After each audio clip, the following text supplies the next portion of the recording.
Hello everybody, welcome back. Today as well we have got you another video. In this video I'll show you how you can verify yourself on Bitget app. But before that, please do make sure to like our video, subscribe our channel, and yes, without any further delay, let's get started. So for that, go ahead, tap on Bitget app on your phone. Right away, once you have signed in, this is how the interface is going to look like, and the verify on top. Now if you don't see this verify on top right away, but whenever you try to buy something, purchase something, sell something, you will be able to see the verify notification at once anyways.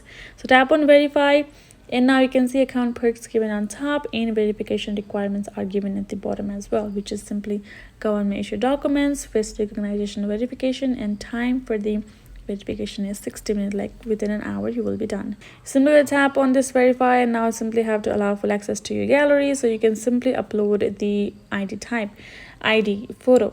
Now you're gonna choose your country right over here, and your issuing country region according to your document, and your ID type right over here. I'm gonna choose, it will give you the select ID type, and you're gonna simply go ahead and add in that.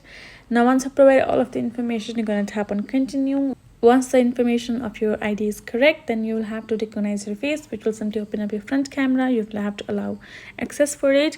It will scan your face, you simply have to show it up, and then afterwards it will let you know that your verification is in progress. Please wait for a while. Then afterwards, after 60 minutes or some, you will get a notification regarding saying that you have been verified, and when you open your particular account, it will be confirmed and it won't show this notification anymore. And when you tap on this, and your account will show the verified right over here instead of unverified.